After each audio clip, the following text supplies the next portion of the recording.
सोमेश्वर ग्रंथराज इसमें अंत में जो परिशिष्ट है उसमें आत्मा की अनंत शक्तियों में से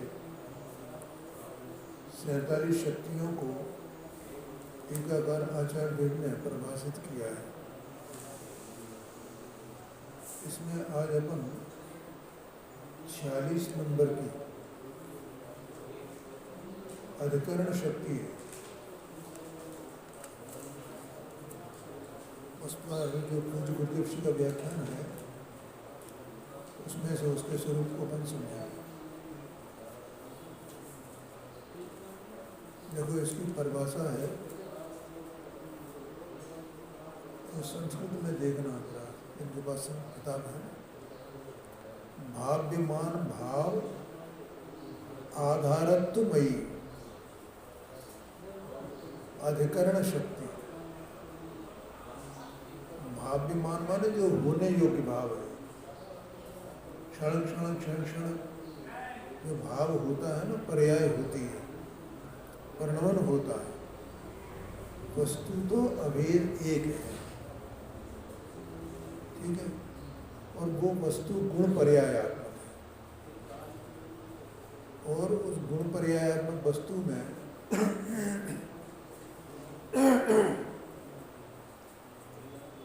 अपन भेद से ज्ञान, दर्शन, सुख, वीर इनको जानते हैं, ऐसे जानते हैं ना, और एक बताते भी हैं। इस तरह से अपन जानते हैं कि आत्मा में ज्ञान है। ज्ञान कहाँ से आता है? अभी जो उसकी चर्चा चली थी कल, तो आत्मा में से आता है। श्रद्धा काय में से आता है? आत्मा में से आता है। सम्यक दर्शन काय में से आता है? आत्मा में से आता है। सम्यक चरित्र काय में से आता है? आत्मा में से आता है। तो ऐसे ही ये भेद है, लेकिन वास्तव में एक ज्ञान का परिणाम नहीं है, इस श्रद्धा का परिणाम नहीं है। परिणाम तो द्रव्य का ही होता है, एक है। क्योंकि गुणों के परिणाम तो तब कहे जाएं जब वे गुण अलग अलग हों और स्वतंत्र हों।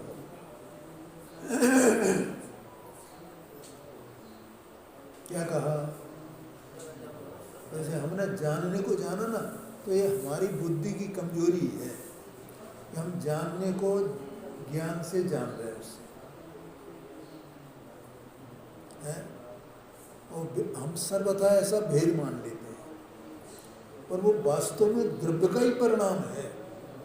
और उसे ज्ञान के परिणाम में सभी परिणाम माने सभी के परिणाम शामिल हैं, सभी गुणों के। इसलिए द्रव्य परिणमित होता है, गुण परिणमित नहीं होता है।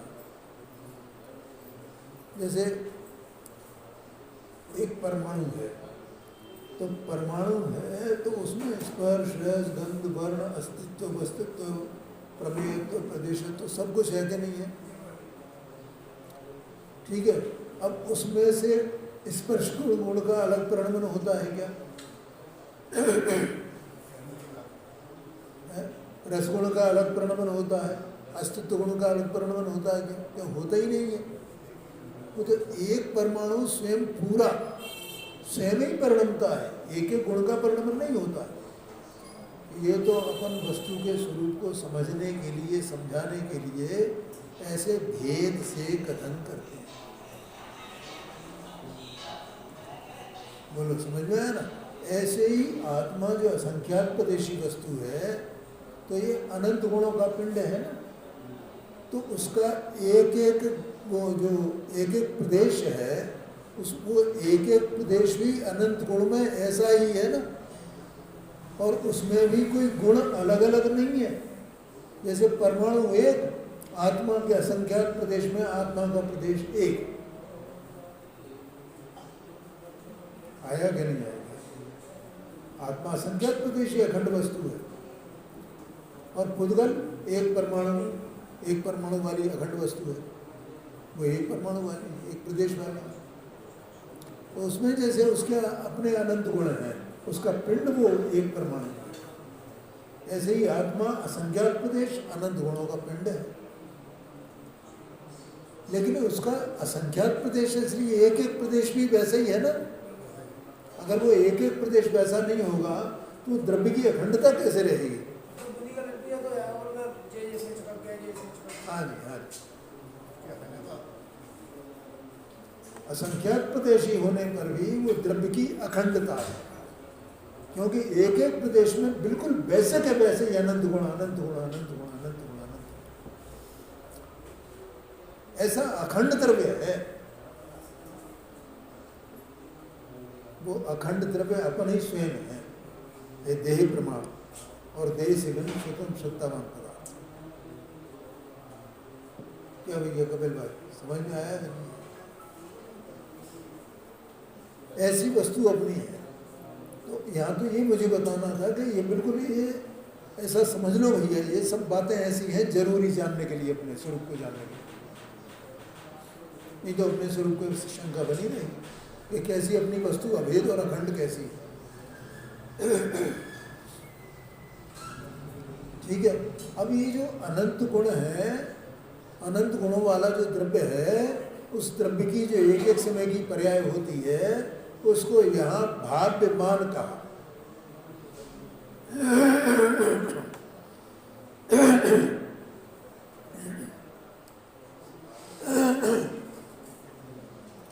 भाव्यमान भाव, ऐसा कहा उसको। क्या कहा? भाव्यमान भाव माने होने योग्य भाव, क्योंकि वो एक एक समय में एक एक समय का अपना जो एक एक समय का जो भाव हो रहा है, पर्याय हो रही है, उसको जो उस समय होने योग्य है ना, वो पर्याय उस समय उस द्रव्य की वैसी होने योग्य है ना।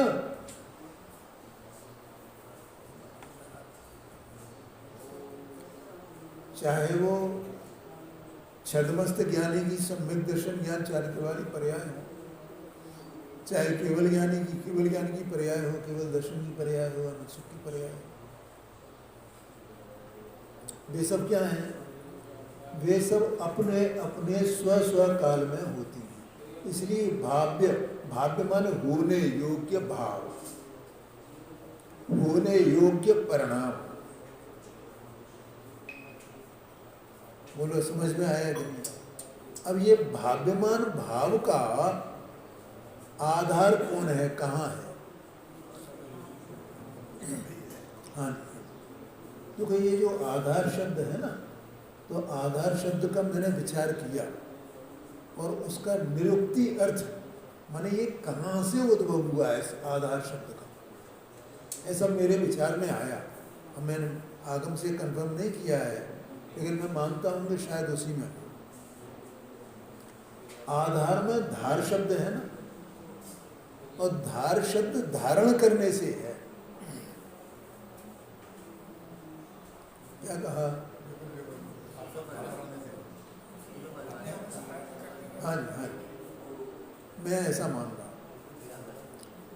अब ये आत्मा जो एक द्रव्य है, खंड द्रव्य है, अभेद द्रव्य है, सामान्य द्रव्य है, परिपूर्ण द्रव्य है, निरालंब द्रव्य है, अकेला है, ऐसा जो आत्मा है, तो वो अपने अनंत गुणों को धारण किए हुए है कि नहीं?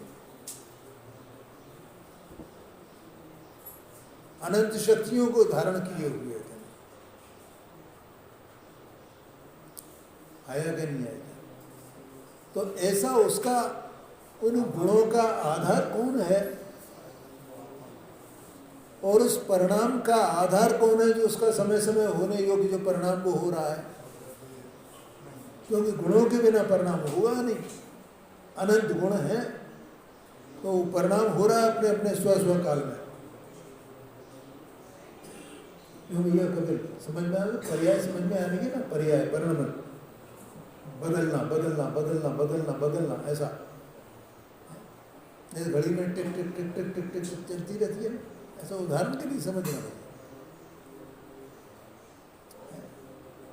तो ऐसे ही इसमें द्रव्य में वो पर्याय समय समय समय समय समय समय हो रही है। उत्पाद व उत्पाद व उत्पाद व उत्पाद व उत्पाद व उत्पाद व उत्पाद व, ऐसा उसमें चल रहा है। तो वो पर्याय भाग्यमान पर्याय है। तो वो भाव्यमान पर्याय किसके आधार से है?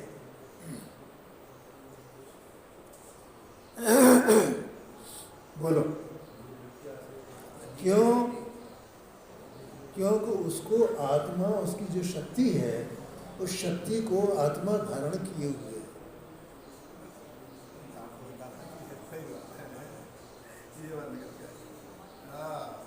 किसी को समझ में नहीं आया तो बोलना है जी। हाँ, पंखा बंद हो जाए तो ठीक है, थोड़ा आया क्या नहीं आया? जो गर्मी लग रही है 2 दर में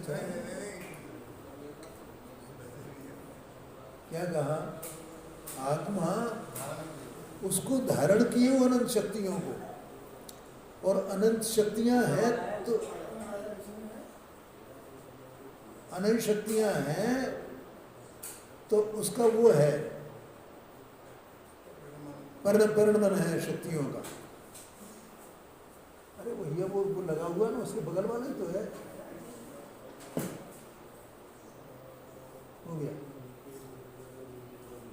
बगल वाला ही होता है, जहाँ भी होता है, सब जगह।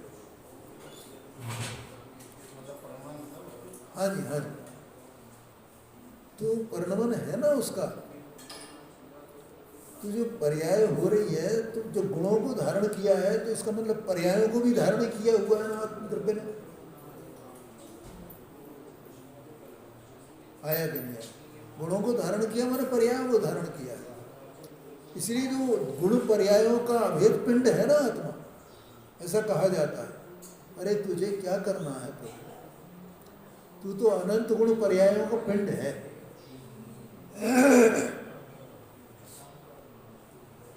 आत्मा और द्रव्य क्या है? अब इसे क्या करना है? क्यों भैया? आत्मा अनंत गुण पर्यायों का पिंड है, तो इसको करना क्या है इस आत्मा को? बोलो। देह मन वाणी तो इसकी है नहीं। अब ये आत्मा ही है, तो आत्माओं को क्या करना है? क्या करना है? कुछ नहीं करना है, बस उसी में डूब जाना है कि मैं यही हूं।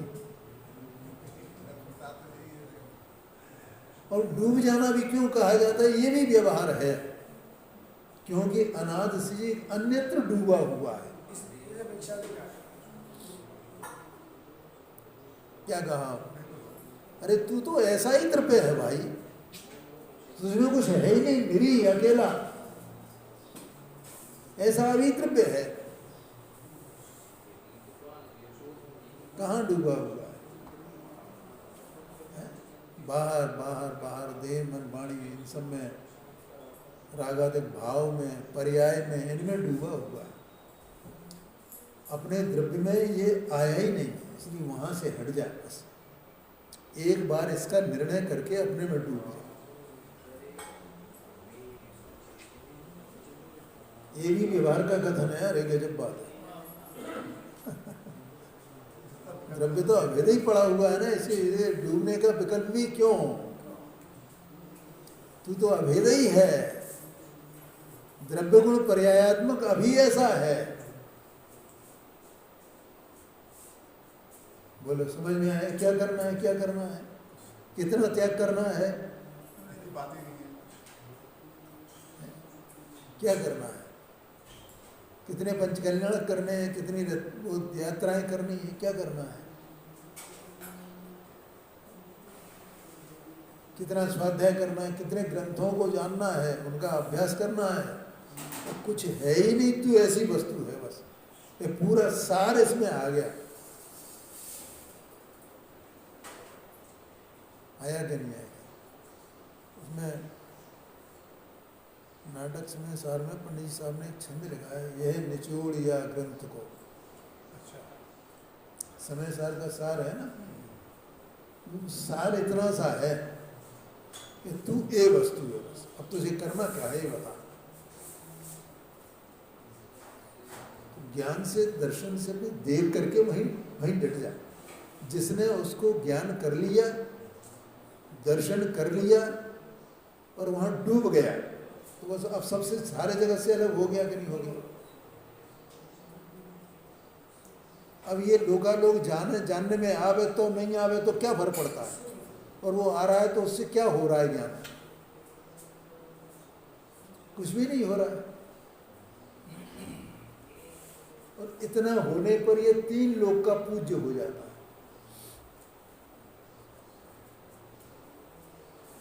और परिपूर्ण व्याकुल हो गया ना, आनंदमय आनंदमय अनंत आनंद अनंत आनंद। तो यहाँ तो ये कह रहे हैं कि वो अनंत गुण पर्यायों का आधार कौन है? कि वो आत्मा है। आत्मा ने उनको धारण किया हुआ है। इसलिए जो भाव्यमान पर्याय हैं, भाव्यमान जो भाव हैं, उन भावों का आधार एक आत्मा है?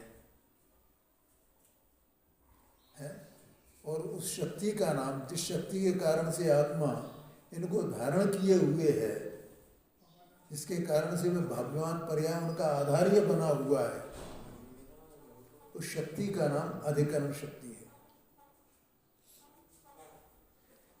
ये कहते हैं भाई, अरे एक बार ये देह मन वाणी से इस पर से दृष्टि हटा दो ना भाई। क्यों ये बात समझ में क्यों नहीं आ जाती कि ये कटे भटे जैसा भी होए तैसा होए ना,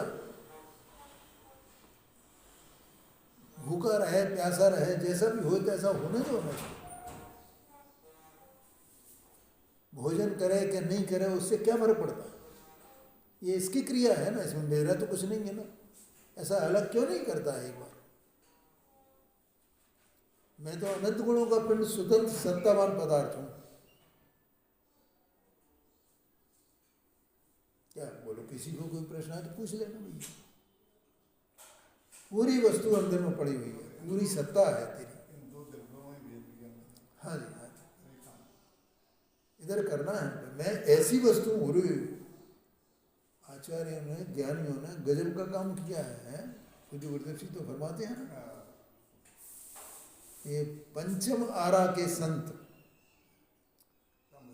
जंगल में बैठ करके उन्होंने ये कमाल किया है। कितना बहुमान आता है।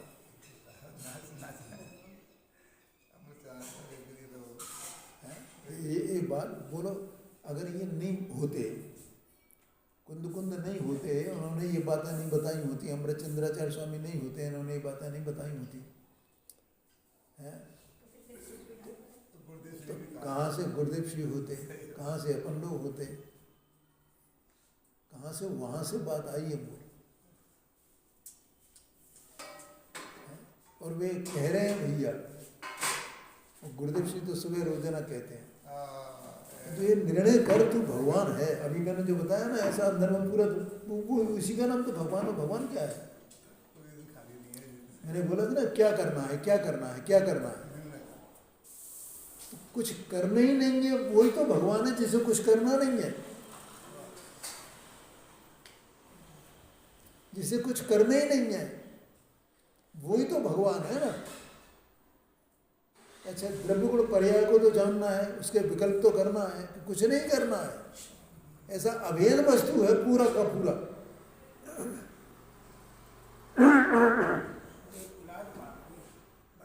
बस एक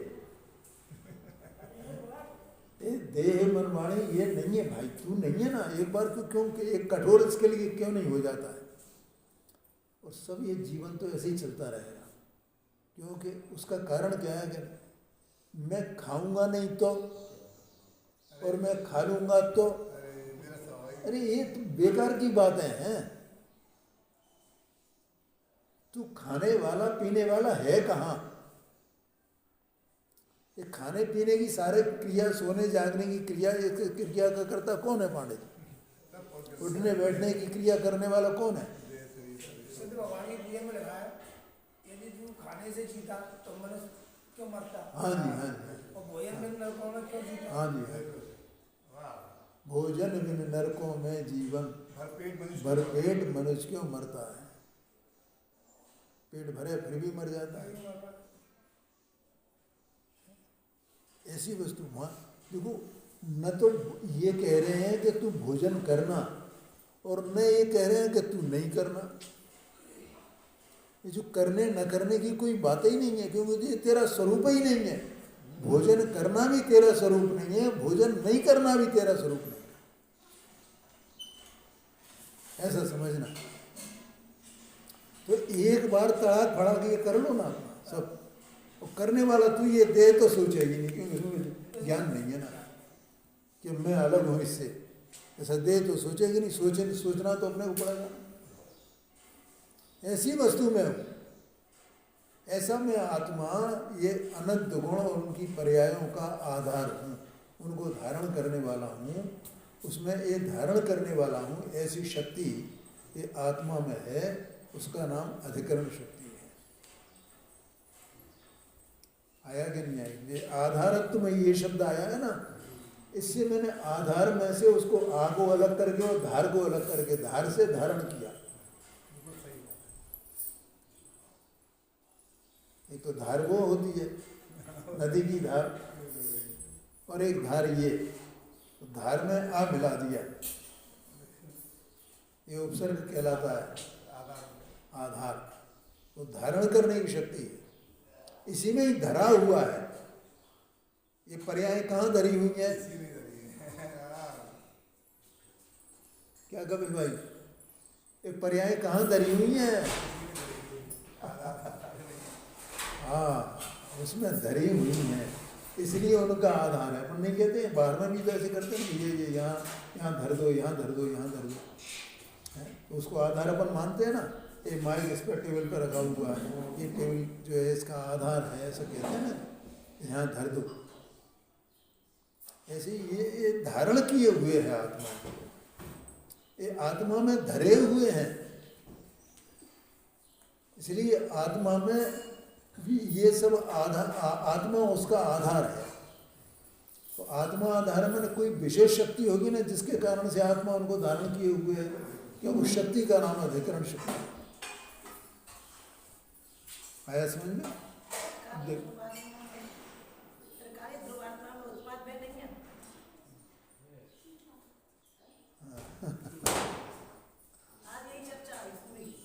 अच्छा, देखो क्या है, अभी जैसे अपन ने इसकी गुण पर्याय की चर्चा की ना प्रश्न में, तो वस्तु में गुण पर्याय हैं क्या नहीं है, और पर्याय हैं तो उत्पाद व्यय है क्या नहीं है। ठीक है, अब जब हम उस वस्तु में उत्पाद व्यय और द्रव्य या गुण और पर्याय और द्रव्य ऐसा भेद करें, तो पर्याय में गुण है क्या, गुण में पर्याय है क्या, गुण में द्रव्य है क्या, द्रव्य में गुण है क्या। ये चर्चा प्रवचन सारज में आई है। क्या कहा? द्रव्य है सो गुण नहीं है, गुण है सो पर्याय नहीं है, पर्याय है सो द्रव्य नहीं है, द्रव्य है सो पर्याय नहीं है, गुण है सो पर्याय नहीं है। ऐसा कहा जाएगा कि नहीं कहा जाएगा? इसका मतलब जो द्रव्य है सो उत्पाद व्यय नहीं है ना, जो उत्पाद व्यय है सो द्रव्य नहीं है ना।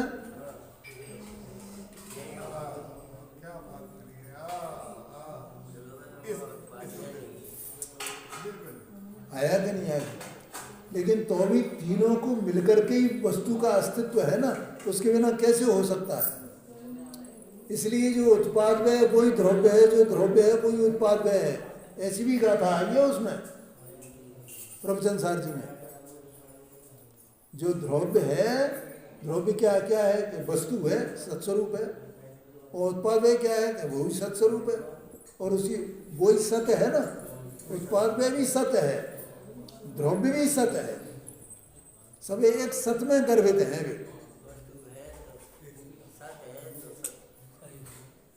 बोलो, ख्याल में है ना? दोबारा बोलो, प्रश्न आपका क्या है? हाँ जी, उसमें उत्पाद व्यय नहीं। हाँ हाँ, तो द्रव्य में कैसे होएगा वो? देखो, जब गुरुदेव जी का व्याख्यान आता है ना तो एक बात गुरुदेव जी कहते हैं कि जब ये अनुभव होता है ना तो पर्याय में द्रव्य नहीं आता है और द्रव्य का अनुभव कहा जाता है। अनुभव किसका किया भैया? ये द्रव्य दृष्टि हुई तो द्रव्य का अनुभव किया, ऐसे ही बोला जाएगा ना। तो द्रव्य पर्याय में आया क्या? द्रव्य माने वो जो द्रव्य परंपरा में भाव है, ठीक है, और अनुभव माने वो पर्याय। अब वो पर्याय द्रव्य की दृष्टि करती है, तो द्रव्य माने जो परंपरा में भाव, जो ध्रुव है, त्रिकाल ध्रुव है, उसकी दृष्टि करती है ना। देखो क्या है, सबसे बड़ी परेशानी ये है कि वो भेद से कथन किया जाता है ना, तो हम उस अभी कल मैंने बोला भेद की वासना कैसी है जीव को, एकांत पड़ा हुआ है और उस एकांत को निकालने के लिए वास्तव में 80 नंबर की गाथा प्रवचन सार जी की गजब की गाथा है।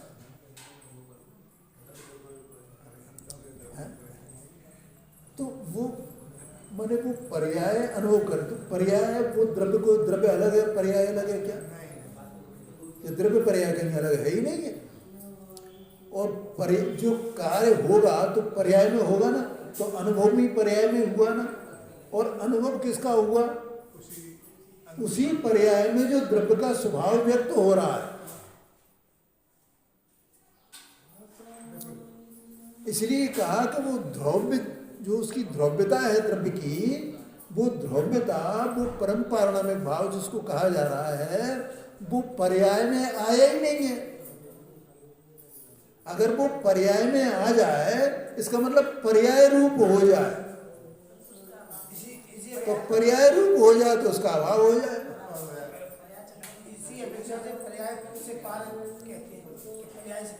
हाँ, ये बात, पर्याय से पार मतलब पर्याय को ये कहते हैं भैया तू किसी प्रकार का विकल्प नहीं कर, पर्याय से पार का मतलब।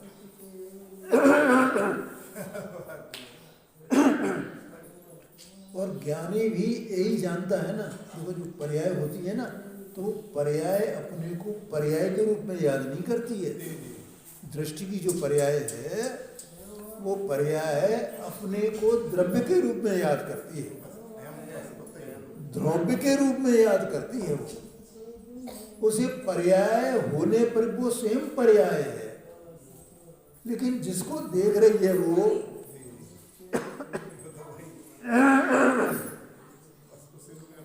उसमें उसे विनाशीपना दिखाई नहीं देता है। पर्याय को देखे तो विनाशी हो जाए। हाँ,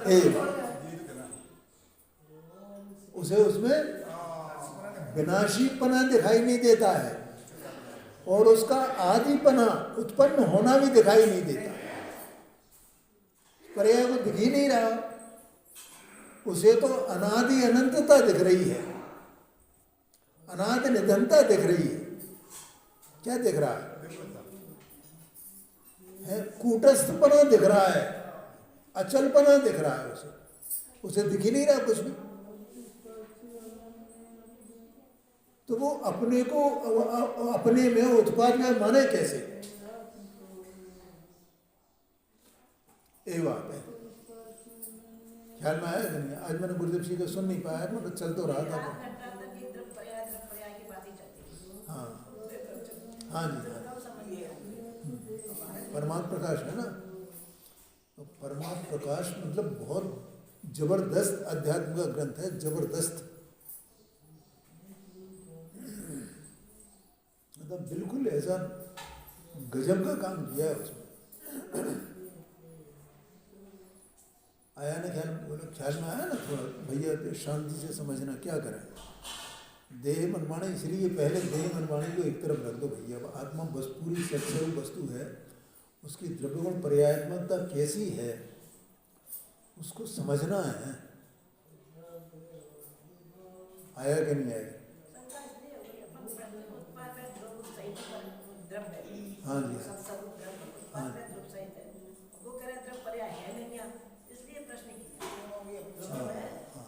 प्रकारित ध्रुवात्मा में उत्पाद में उत्पाद में ठीक, दिया, ठीक। मतलब उत्पाद में। देख, अभी मैं जब यहाँ पे स्वाध्याय कर रहा था ना, तो 80 नंबर की गाथा ही स्वाध्याय में कर रहा था। कल भी वही की थी, आज भी फिर मैंने वही की। तो उसमें मोतियों के हार का दृष्टांत दिया गया। अब मैं उसकी वजह आपको दूसरा दृष्टांत देगा, पढ़ना आप उसको, वो शायद वो समझ में नहीं आए। तो विषय से विषयांतर तो नहीं हो रहा है, ये विषय क्योंकि प्रश्न आया इसलिए। वस्तु द्रव्य गुण पर्यायात्मक है, ठीक है। अभी जैसे मैंने बोला था आपको एक परमाणु का उदाहरण लेकर के, कि उस परमाणु में अनंत गुण है ना, और उस परमाणु का परिणमन एक समय का है ना, तो अनंत गुणों की ही पर्याय अभेद एक पर्याय उसमें शामिल है ना परिणमन में, ऐसे ही आत्मा के है। अब वो आत्मा गुण पर्यायात्मक कहा जाता है। अब वो गुण पर्यायात्मक कैसा है? तो 80 नंबर की गाथा का विषय तो सबको याद है कि अनंत परमात्मा को द्रव्यपने, गुणपने और पर्यायपने जो जानता है वो अपनी आत्मा को जानता है, ठीक है। तो वैसी ही द्रव्य गुण पर्यायात्मकता अपनी है ना, जैसे अनंत परमात्मा की है, उसमें कोई अंतर नहीं है। एक दूसरी लाइन में लिखा हुआ है टीका में, तो उसमें कोई अंतर नहीं। भगवान की द्रव्य गुण पर्यायात्मकता में और मेरे द्रव्य गुण पर्यायात्मकता में कोई अंतर नहीं। अब देखो, उसमें अन्वय और विशेषण और व्यतिरिक्त 3 शब्द लिए हैं चौथी 5वीं लाइन में वहीं पर। तो आत्मा चेतन वस्तु है, तो चेतनता तो उसकी अन्वय है, वो आत्मा चेतन है ना, तो चेतन है वो, और गुण है वो उसके विशेषण है। ज्ञान, दर्शन, सुख, वीर इत्यादि इत्यादि अनंत गुण है, तो वे सब एक विशेषण हुए ना उसके, ठीक है। तो वो चेतनता उन सब गुणों में पसरी हुई है ना, तो वहां कहा ये विशेषण है, और मैंने तो उसको चैतन्य कहा। क्या कहा उसको? किसको? विशेषण को चैतन्य। आत्मा चेतन और उसका जो गुण है वो चैतन्य है, ठीक है। और पर्याय को कहा व्यतिरेक। क्यों? क्योंकि उसी द्रव्य में वे पर्याय उत्पाद वे उत्पाद वे उत्पाद वे उत्पाद वे ऐसा चल रहा है ना अंतर में, उस उत्पाद वे कोई पर्याय कहा जाता है, क्योंकि वो उत्पाद वे समाप्त नहीं होता है, उत्पन्न हुई खत्म हुई, इसलिए वो अलग अलग हो रही है। अलग अलग होना माने व्यतिरेक होना। तो उस व्यतिरेक में भी उसका चेतनपना शामिल है कि नहीं है, उसमें पसरा है कि नहीं पसरा है। उत्पाद में होने पर भी वो उत्पाद में चेतन है। विशेषण गुण जो है अलग अलग होने पर भी सभी गुण चेतन है, और इसलिए वो गुण पर्यायों का समुदाय जो द्रव्य है वो भी चेतन है, ठीक है। अब देखो, जैसे एक आम है, अब उन्होंने वो जो उदाहरण दिया ना, उसकी जगह झूलता हुआ हाथ, उसकी जगह मैं दूसरा उदाहरण आपको देता हूँ। एक आम अपन अभी आजकल आम आने लगा है, तो आम है, मान लो वो पुद्गल का है ना, पौधगल भाग है उसका, तो पुद्गल है तो वो आम है। अब आम है तो वो हरा है कि पीला है कि लाल है, माने उसमें वर्ण होगा कि नहीं होगा, उसमें रस होगा कि नहीं होगा, उसमें गंध होगी कि नहीं होगी, और उसमें और क्या रह गया? स्पर्श रस गंध वर्ण, ये चारों हो गए ना। स्पर्श होगा कि नहीं होगा? कि सब उसमें है, और सब है तो स्पर्श रस गंध वर्ण का अभेद रूप जो वो है आम, उसमें भी सब है ना। अच्छा, अब हमारा ज्ञान क्या करेगा कि आंख से तो देखेगा उसको वर्ण को, छू के देखेगा भैया ये पिलपिला तो नहीं है, ऐसा है, ऐसा ठीक है ना, तो छू के देखेगा। ये अब अलग अलग देखेगा ना भेद करके, ठीक है। और उसमें ये मीठा है कि नहीं मीठा है। कई ठेले वाले तो एक आम काट करके उसमें से देखो सब चाकू कितना बढ़िया कितना मीठा है। तो स्पर्श रस गंध सूंघ के देखेगा, और वर्ण दिख ही रहा है उसका, ठीक है।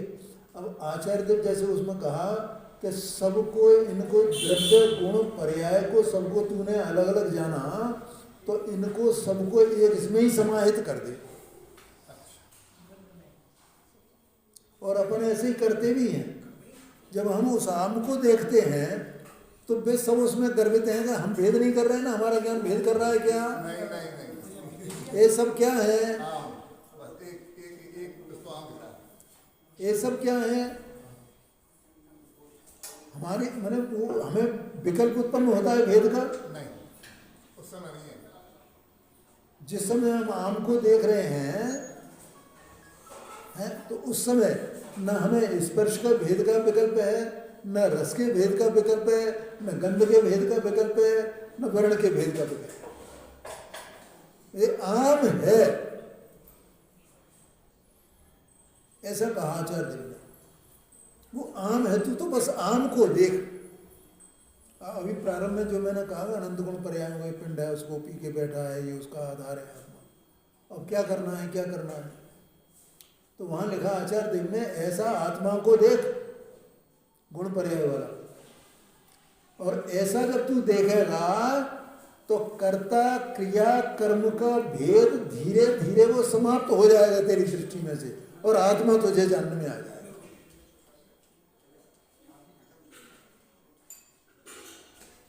बोलो हाँ, अपने को आम को देखने में अपने कुछ कर्ता क्रिया कर्म का कुछ भेद आता है क्या? श्रद्धा तो आम की है। हाँ, वेद की श्रद्धा बिल्कुल दृष्टि बस वो अभेद की है। ये तो हमने भेद कर करके अपने विकल्प उठाए हैं भैया। तो आम में सब गर्भित है ना। अब क्या करना है? तब कभी इसका आनंद ले तू तो आनंद लेते हैं तो हमें कोई विकल्प आता है? भोग रहे हैं बस उसको। आया कि नहीं आएगा? इसलिए मैं कहता हूँ द्रव्य गुण पर्याय का स्वरूप समझने के लिए 80 नंबर की गाथा मैंने जो पॉइंट्स आपको यहाँ बताए हैं, उन दृष्टियों से, उसमें तो मैंने अंडरलाइन किए हैं पेंसिल से, उन दृष्टियों से शांति से धैर्य पूर्वक एक एक बात को उसमें से पढ़ना। मैं बताता रहता हूँ भैया, आप पढ़ो तो ठीक है और नहीं पढ़ो तो ठीक है। ऐसा द्रव्य गुण पर्यायात्मक वस्तु वो आत्मा यहाँ धारण किए हुए है। अब ये समझ में आ गया ना आपके? अच्छा, अब इसमें से पूज्य गुरुदेव जी का जो व्याख्यान है देखो 576 पेज पर।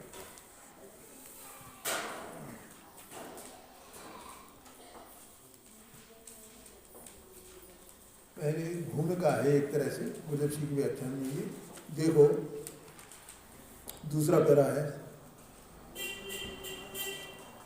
देखो आचार्य देव ने 6 शक्तियों में आत्मा का ही 6 कारकों रूप से वर्णन किया है। ये समझ में आ गया ना? सब ये शक्तियां आत्मा में पड़ी हुई हैं। आत्मा ही अपना कर्म, आत्मा ही अपना कर्ता, आत्मा ही अपना करण, आत्मा ही अपना संप्रदान, आत्मा ही अपना अपादान और आत्मा ही अपना अधिकरण। इस प्रकार 6 कारक आत्मा से अभिन्न रूप है। एक बात है, और इसकी मूल चीज जो है ना वो पर एक बार फिर याद कर लें यहाँ से। तो हमारी परिणति में बहुत प्रमाद है, वो समझ में नहीं आ पाता है। देखो, जीव को जैसे वो प्रमाद है ना, प्रमाद कहाँ तक रहता है? छठवें गुणस्थान तक प्रमाद रहता है ना, प्रमाद है छठवें गुणस्थान में। तो हम प्रमाद माने क्या मानते हैं पता है? आलस। तो वो तो आलस है नहीं, उस आलस का नाम प्रमाद नहीं। ठीक है, अच्छा, एक तो जीव मिथ्या दृष्टि और एक सम्यक दृष्टि है। तो मिथ्या दृष्टि और सम्यक दृष्टि के प्रमाद में कुछ अंतर होगा कि नहीं होगा? नियम से होगा। अभी प्रमाद नहीं है ये बात नहीं है, क्यों? छठवें गुण स्थान तक प्रमाद है, इसका मतलब चौथे गुण स्थान में भी है। तो चौथे गुण स्थान क्यों प्रमाद बेकार है ना, तो वो उत्तरोत्तर जैसे जैसे गुण स्थान आगे बढ़ता है तो वो बेकार कम होता है। अब अपनी परिणति में कितना प्रमाद है, और चौथे गुण स्थान बढ़ती जो सम्यक दृष्टि जीव है उसका कितना प्रमाद, क्या अंतर आएगा? ये अंतर ये आएगा कि उसका ज्ञान बराबर ज्यों का त्यों समझ रहा है उसको, एक बात को पढ़ करके, एक बात को सुन करके, समझ करके। तो हमने ये पढ़ लिया ना, लेकिन अभी हमारे चित्त में अभी एक बात सच्ची नहीं आई। हमने कही आत्मा करता है, यहाँ लिखा है कि नहीं? देखो क्या लिखा है, आत्मा ही अपना कर्म है। कर्म माने तो कार्य होता है, तो कार्य होता है तो ये शक्ति की बात चल रही है, और शक्ति तो ध्रुव है, तो फिर कार्य कैसे हुआ, वो कार्य रूप कैसे हुई? और फिर आत्मा ही करता है, तो कर्ता माने परिणाम होगा ना उसका, कर्ता बनेगा, तो शक्ति कैसे हुई? तो ये अपने विचार में नहीं आया ना, ये चिंतन में अपने नहीं आया ना, इसका मतलब अपनी परिणति में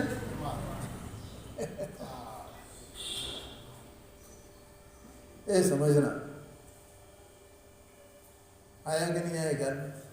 देखो, प्रारंभ में जब ये शक्तियों का स्वरूप आचार्य ने लिखा तो अपने को ख्याल में होगा, एक कलश लिखा उन्होंने, उसमें लिखा कि आत्मा में अनंत शक्तियां उछलती हैं, और गुरुदेव जी ने उसका उछलने का अर्थ बताया कि वो निर्मल पर्याय परिणमित होती हैं।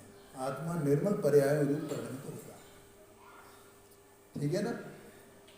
तो अब यहाँ क्या ये 6 बातें जहाँ लिखी हैं कि आत्मा ही कर्म है, आत्मा ही करता है, मतलब कि आत्मा में कर्म होने की शक्ति है, कार्य रूप होने की शक्ति किसमें है? आत्मा में है। तो आत्मा में वो शक्ति है तो उसका वो कार्य, उस कार्य रूप वो होता है। शक्ति है तो उस कार्य रूप वो होता है। मैंने ये पर्याय और द्रव्य दोनों मिलाकर के कथन किया है, और ये बीच बीच में मैं करता आया हूँ है, और शक्तियाँ उछलती हैं, उसका अर्थ ही यही है। यहाँ पर बेकारी पर्याय कोई बात नहीं है। डॉक्टर साहब ने जो व्याख्या की है शक्तियों की, तो वहाँ कदाचित उन्होंने मतलब विकारी पर्यायों का भी शामिल किया है, जैसे आत्मा उनका करता है, ये ऐसा इस प्रकार से देखना आप लोग। लेकिन गुरुदेव जी का ये एकदम ऐसा सख्ती से उनका ये स्टैंड था, इस पर बिल्कुल वे कट्टर थे कि ये निर्मल पर्यायों की बात है। अपन देख रहे हैं कि प्रारंभ से लेकर अंत तक उन्होंने विकारी पर्यायों को शामिल नहीं किया उसमें, ये समझ रहे हैं? हाँ जी, जैसे वो पहले 6 शक्तियों में ये पहले भाव शक्ति आई थी ना, भाव शक्ति, अभाव शक्ति, भाव अभाव शक्ति, अभाव भाव शक्ति, भाव शक्ति, भाव भाव शक्ति, अभाव अभाव शक्ति, ये 6 शक्तियाँ आई थी ना। तो उसमें पहले जो भाव शक्ति है, तो भाव शक्ति का क्या अर्थ है कि आत्मा किसी न किसी पर्याय सहित होता है, विद्यमान पर्याय रहती है। तो डॉक्टर साहब का देखना, तो उन्होंने किसी न किसी पर्याय, चाहे वो विकारी हो गया, विकारी इस पर्याय के साथ में हो, ऐसा उन्होंने देखा।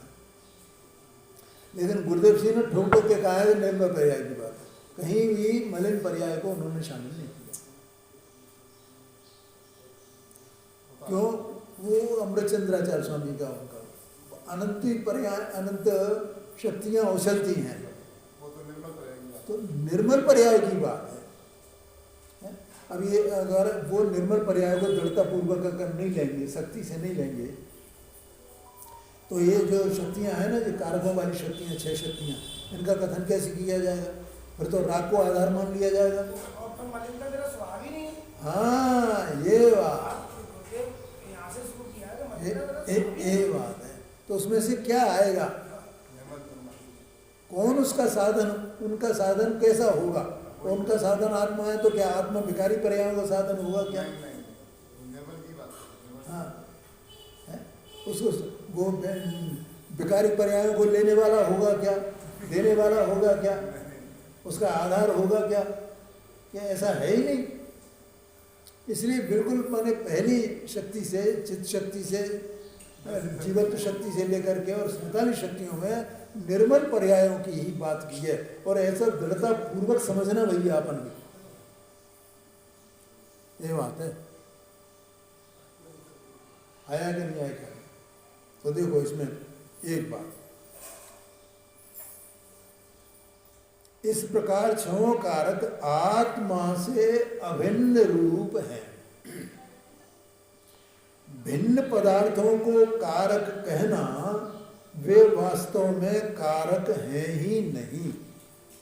भिन्न पदार्थों को मतलब लोक में ऐसा व्यवहार में कहा जाता है ना, असद्भुत व्यवहार से, तो जो लोक में भिन्न पदार्थ को, जैसे आत्मा शरीर में रहता है, शरीर की क्रिया आत्मा करता है, आत्मा करता है और शरीर की क्रिया उसका कर्म है, ये कहा जाए भले ही, लेकिन आत्मा इसका करता है क्या? कि नहीं है, उसका करता आत्मा नहीं है, क्योंकि ये तो निमित्त निमित्तिक भाव है, आत्मा उसका करता नहीं है। ये व्यवहार में कहा जाता है, अपने यहाँ नहीं कहा जाता है, आगम में कहा जाता है ना उसको। है मुनिराज पंच महाभूत का पालन करते हैं, कैशनौच करते हैं, ऐसा बोला जाता है, नहीं बोला जाता? एक बार भोजन करते हैं, खड़े खड़े भोजन करते हैं, ऐसा बोला जाता है। लेकिन मुनिराज तो आत्मा है ना, तो ऐसा व्यवहार से कहा जाता है, लेकिन वो निमित्त निमित्तिक भाव है। एक मुनिराज को ऐसा विकल्प उस समय आया है और बाहर में वो देह की क्रिया यथा योग्य चल रही है, तो वहाँ ऐसा कहा जाता है, उसका ज्ञान कराया जाता है। कहा कैसे जाएगा? समस्या ये है, उसको कैसे कहा जाए, मुझे कैसे पता ये तो अपनी समझदारी है, पर क्या समझना है? कहना तो ऐसे ही आएगा। हाँ, लेकिन वो समझना अपने को है। हाँ जी, हाँ, प्रमाण का भी यही है। हाँ जी, हाँ, बिल्कुल ना, अपन ना द्रव्य दृष्टि की बात चलती है तो पर्याय में, हाँ, हाँ, पर्याय की तरफ बिल्कुल बिल्कुल, पर्याय बुद्धि ये बात है, बहुत बढ़िया बात है।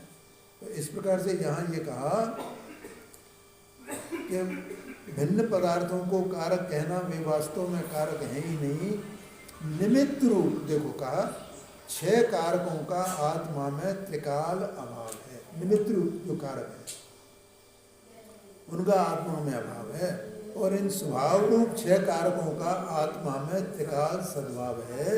इस प्रकार 6 कारकों की 6 विभक्तियाँ और एक संबंध विभक्ति, ये 7 विभक्तियाँ आत्मा को पर से विभक्त बतलाती हैं। पर से विभक्ति, आत्मा की अपनी 7 विभक्तियाँ आत्मा में है, पर की पर में है, आत्मा का पर से कोई संबंध नहीं है, ऐसा बताते हैं। आगे चर्चा करें।